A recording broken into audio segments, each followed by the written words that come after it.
जय हिंद साथियों, स्वागत है आप सभी का टीडीएम क्लासेस पे। हम चर्चा कर रहे थे मौलिक अधिकार वाले टॉपिक यानी कि फंडामेंटल राइट्स वाले टॉपिक पर चर्चा कर रहे थे, जिसमें हम लोगों ने समानता के अधिकार वाले जो मौलिक अधिकार है उस पर चर्चा कर रहे हैं। आप सभी जानते हैं कि समानता के अधिकार का उल्लेख भारतीय संविधान के अनुच्छेद 14 से 18 तक देखने को मिलता है, जिसमें हम लोगों ने अनुच्छेद 14, अनुच्छेद 15 और अनुच्छेद 16 और अनुच्छेद 17 को बहुत अच्छी तरह से पढ़ा है। अगर आपने वो पिछला वीडियो नहीं देखा है तो उसका लिंक मैं डिस्क्रिप्शन में डाल दूंगा, जिसे आप लोग देख लीजिए, ताकि आगे की जो अनुच्छेद है, आगे का जो मौलिक अधिकार है वो आप लोगों को बहुत अच्छी तरह से समझ में आ जाए। तो हम लोगों ने अनुच्छेद 17 तक देखा था। 17 में आप लोगों को सभी को पता है कि 17 में अस्पृश्यता का अंत यानी कि छुआछूत के अंत से संबंधित प्रावधान हमको भारतीय संविधान में देखने को मिलता है। और उससे संबंधित संसद के द्वारा समय समय पर जो अधिनियम बनाए गए, जो पहला अधिनियम था 1955 में अस्पृश्यता निवारण अधिनियम, उसके बाद 1976 में आया था, उसके बाद 1989 में आया था एक अधिनियम, जिसको मैंने बहुत अच्छी तरह से पढ़ा है।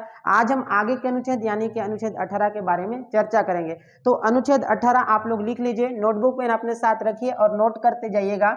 आर्टिकल 18, आर्टिकल 18, आर्टिकल 18 की अगर मैं बात करूं तो इसमें उपाधियों के अंत से संबंधित प्रावधान हमको देखने को मिलता है। उपाधियों के अंत से तात्पर्य यह है कि अब जो है उपाधियां नहीं दी जाएगी। क्या क्या क्या कहा मैंने? उपाधियों का अंत, उपाधियों का अंत, उपाधियों का अंत मतलब अब जो है सरकार के द्वारा कौन कौन सी उपाधियां नहीं दी जाएगी, मतलब उपाधियों के बेन से संबंधित प्रावधान भारतीय संविधान के अनुच्छेद हमको आर्टिकल 18 अनुच्छेद 18 में देखने को मिलता है। अब देखिए, उपाधियों के अंत से संबंधित इनमें 18 में 2-3 अनुच्छेद है, जिसको आप लोगों को भली भांति जानना चाहिए, ताकि आप लोगों को जो यहाँ से एग्जाम में प्रश्न देखने को मिले तो प्रश्न आप लोगों से बन पाए।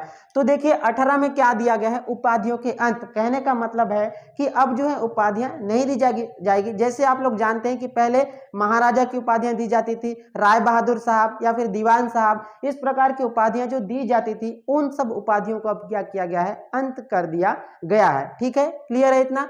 तो देखिए पहले 18(1), आर्टिकल 1, आर्टिकल 18(1) में क्या दिया गया है? जो सरकार है वो केवल सैन्य तथा शैक्षणिक उपाधियां प्रदान कर सकती है। कौन कौन सी? सैन्य तथा शैक्षणिक उपाधियों के अलावा किसी प्रकार की उपाधियां नहीं दी जाएगी। क्या? सरकार, राज्य सरकार,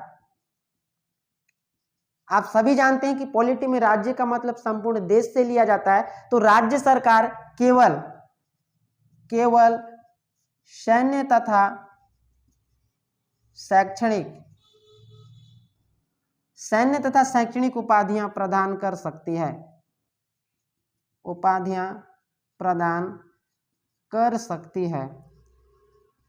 क्लियर है? आर्टिकल 18(1) क्या बोलता है? आर्टिकल 18(1) में इस बात का उल्लेख देखने को मिलता है कि जो सरकार है केवल 2 प्रकार की उपाधियां दे सकती है। कौन कौन सी? सैन्य तथा शैक्षणिक उपाधियां दे सकती है। जैसे आप लोग जानते हैं कि पीएचडी करते हैं तो क्या मिलता है? डॉक्टर की उपाधि मिलता है। तो उसी प्रकार की उपाधियां सैन्य के क्षेत्र में और एक शिक्षा के क्षेत्र में उपाधियां दे सकती है, उसके अलावा किसी भी क्षेत्र में उपाधियां नहीं दी जाएगी। तो अगर आप लोगों से पूछे कि वर्तमान में कितने क्षेत्रों में उपाधियां दी जाती है, तो आपका आंसर होना चाहिए 2। कौन कौन सा? सैन्य तथा शैक्षणिक क्षेत्रों में ही जो है उपाधियां दी जाती है। क्लियर है इतना? तो आर्टिकल 18(1) ये बोलता है कि राज्य सरकार केवल सैन्य तथा शैक्षणिक उपाधियों को छोड़कर किसी भी अन्य प्रकार की उपाधियां नहीं देगी। और दूसरा आर्टिकल 18(2), आर्टिकल 18(2) में आप लोग को बता रहा हूं मैं, आर्टिकल 18(2) में ये लिखा हुआ है कि कोई भी भारतीय किसी भी विदेशी, मतलब कोई भी भारतीय जो है किसी भी विदेशी जो है क्या उपाधियां राष्ट्रपति की अनुमति के बगैर धारण नहीं करेगा। क्या कहा? कोई भी भारतीय किसी भी प्रकार की विदेशी उपाधि राष्ट्रपति की अनुमति के बगैर धारण नहीं करेगा। लिख लीजिए, कोई भी भारतीय, क्या लिखा गया है? कोई भी भारतीय किसी भी प्रकार की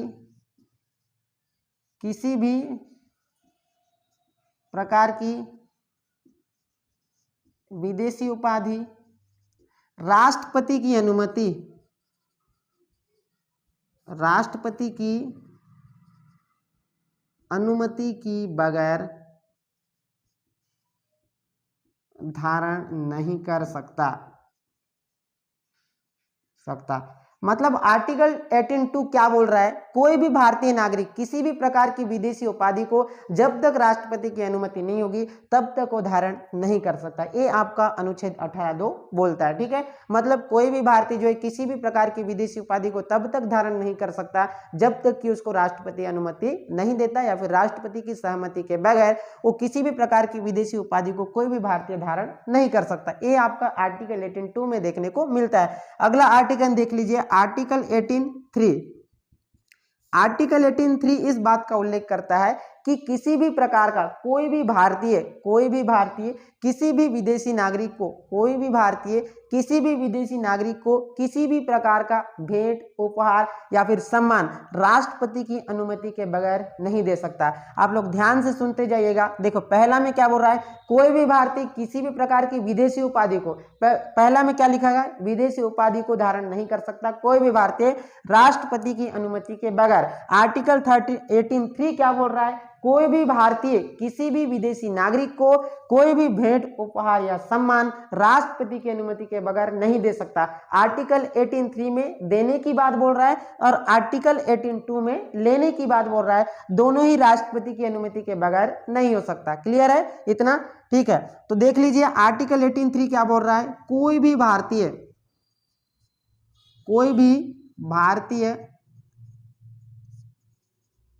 किसी भी विदेशी नागरिक को किसी भी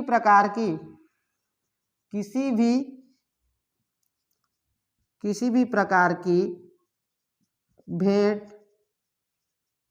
उपहार या फिर सम्मान राष्ट्रपति की अनुमति के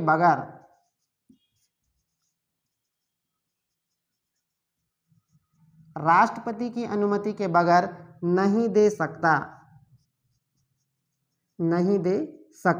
क्लियर इतना? तो अनुच्छेद 18(3) इस बात का प्रावधान देखने को मिलता है अनुच्छेद 18(3) में कि कोई भी भारतीय जो है किसी भी विदेशी नागरिक को यदि कोई भेंट, उपहार या फिर सम्मान देना चाहता है, अगर राष्ट्रपति की अनुमति होगी तभी देगा। और अगर कोई विदेशी आपको क्या दे रहा है, उपहार, भेंट या फिर उपाधि दे रहा है, तो जब तक राष्ट्रपति की अनुमति नहीं होती तब तक आप ग्रहण नहीं कर सकते। और आर्टिकल 18(3) में बोल रहा है कि जब तक राष्ट्रपति की अनुमति नहीं होगी तब तक आप दे नहीं सकते, मतलब ले भी नहीं सकते और दे भी नहीं सकते। इस बात का उल्लेख हमको 18(2) और 18(3) में देखने को मिलता है। अगला अनुच्छेद है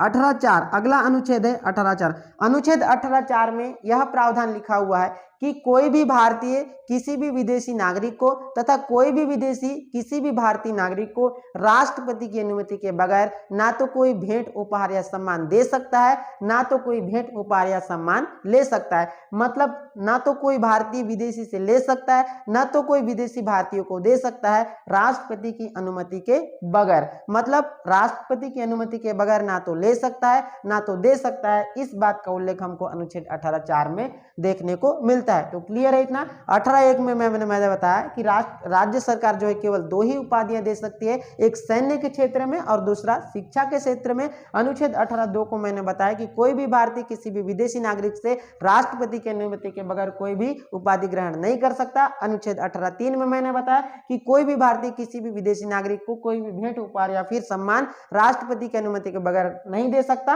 अनुच्छेद 18(4) में मैंने बताया कि ना तो दे सकता है ना तो ले सकता है राष्ट्रपति की अनुमति के बगैर। ये है अनुच्छेद 18(4). अगला देख लीजिए, अब जो सम्मान से संबंधित जो सुप्रीम कोर्ट का कुछ जजमेंट आया है उसको थोड़ा सा समझ लेते हैं कि सुप्रीम कोर्ट ने 1996 में उपहार से संबंधित कुछ निर्णय दिए या फिर कुछ विचार दिए। कौन दिए? सुप्रीम कोर्ट ने कुछ विचार दिए 1996 में।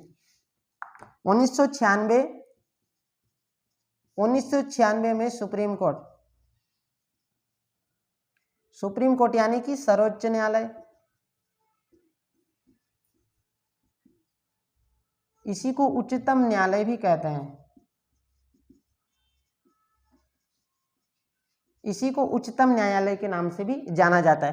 तो क्या कहा मैंने, अनुच्छेद जो है 18 के बारे में आप लोगों को कभी पढ़ा रहा हूं, जिसके लिए 1996 में सुप्रीम कोर्ट का एक जजमेंट आता है जिसमें सुप्रीम कोर्ट ने कहा कि जो है क्या जो आप देखो, अभी तो मैंने कहा कि कोई भी भेंट उपाधि या उपहार नहीं दे सकता, तो देखिए अभी क्या क्या दिया जा रहा है, जो पद्म विभूषण आप जानते हैं, पद्म विभूषण,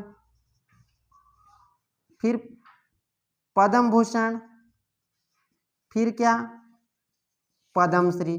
तो देखिए आप बोलेंगे कि सर आपने तो कहा कि कोई भी भेंट उपाधि या सम्मान लेने के लिए किसकी है, राष्ट्रपति की अनुमति की आवश्यकता है, और मैंने बताया कि सैन्य और शिक्षा को क्षेत्र को छोड़कर किसी भी प्रकार की उपाधियां नहीं दी जाएगी। तो सुप्रीम कोर्ट ने कहा कि जो पद्म विभूषण है, पद्म भूषण है और ये पद्मश्री है, ये उपाधियों की श्रेणी में नहीं आते बल्कि पुरस्कार की श्रेणी में आते हैं। क्या कहा, ये पुरस्कार हैं, कौन कौन से, ये पद्म विभूषण ये क्या होते हैं, पुरस्कार होते हैं, पुरस्कार होते हैं, कौन कहने थे, उपाधि नहीं होते हैं। इनका जजमेंट आया कि जो पद्म विभूषण होता है और पद्म भूषण होता है या पद्मश्री या फिर भारत रत्न जो सम्मान होते हैं, ये किसकी श्रेणी में आते हैं, पुरस्कार की श्रेणी में आते हैं, न कि उपाधियों की श्रेणी में आते हैं। और इनका, और ये जो है अनुच्छेद 18 के प्रतिकूल नहीं है, मतलब अनुच्छेद 18 का उल्लंघन नहीं करते हैं, इसीलिए इस प्रकार का ये जो है इनके क्या है, अनुकूल है। और इस प्रकार कहा कि जो पद्म विभूषण है और पद्म भूषण है और जो पद्मश्री होता है, ये पुरस्कारों की श्रेणी में आते हैं, न कि उपाधियों की श्रेणी में। एक कौन कहा, सुप्रीम कोर्ट ने कहा, क्योंकि कई सारे लोग ये सोचते हैं कि देखिए ये पद्म विभूषण भी क्या है, उपाधि है बोलते हैं, और पद्म विभूषण या पद्मश्री या भारत रत्न उपाधियों की श्रेणी में नहीं आते बल्कि किसकी श्रेणी में आते हैं, पुरस्कार की श्रेणी में आता है। ये किसने कहा, सुप्रीम कोर्ट ने कहा। ठीक है, तो देखिए जो और एक क्या, अनुच्छेद 18 को उल्लंघन भी नहीं करते हैं, और एक किसके, अनुच्छेद 18 के अनुकूल है। लेकिन यदि कोई व्यक्ति को ये पुरस्कार मिला है और ये अपने नाम के प्रत्यय या फिर उपसर्ग में इन पुरस्कारों का क्या करते हैं, उपयोग करते हैं, तो इन्हें अपना पुरस्कार क्या करना पड़ेगा, त्यागना पड़ेगा। ये कौन कहा, सुप्रीम कोर्ट ने कहा। कहने का मतलब ये है, यदि किसी व्यक्ति को भारत रत्न या फिर पद्म विभूषण या फिर पद्म भूषण या फिर पद्मश्री मिला है, अगर उसने अपने नाम के प्रत्यय या उपसर्ग में इन पुरस्कारों का उपयोग करता है, तो उसे वह पुरस्कार को क्या करना पड़ेगा, त्यागना पड़ेगा। तो साथियों, आज की इस वीडियो में हमने अनुच्छेद 18 के बारे में पढ़ा, जिसमें लिखा हुआ है उपाधियों का अंत। उपाधियों के अंत से तात्पर्य है कि सरकार केवल 2 ही उपाधियां दे सकती है, उन 2 उपाधियों को छोड़कर अन्य किसी भी प्रकार की उपाधियां नहीं देती। मतलब सीधा सा हम लोग का तात्पर्य क्या हुआ कि सिर्फ 2 क्षेत्रों में दिया जाता है, कौन कौन सा, शिक्षा के क्षेत्र में और एक सेना के क्षेत्र में दिया जाता है। उसके अलावा किसी भी क्षेत्र में उपाधियां नहीं दी जाती है। बाकी जिस भी क्षेत्र में दिया जाता है उसको उपाधि नहीं कहा जाता है, क्या कहा जाता है, पुरस्कार कहा जाता है। तो आज की वीडियो में हमने देखा अनुच्छेद 18 क्या होता है। तो हमारा जो समानता का अधिकार वाला जितना भी अनुच्छेद था, अनुच्छेद 14 से 18 तक, वो हमारा कंप्लीट हुआ है। आगे की वीडियो में हम चर्चा करेंगे कि स्वतंत्रता का अधिकार क्या होता है, जिसका आर्टिकल 19 से लेकर 22 तक देखने को मिलता है। आगे की वीडियो में मैं बताऊंगा अनुच्छेद 19 से लेकर 22 तक। तो आज की वीडियो में इतना ही, मिलते हैं अगली क्लास में। Thank you.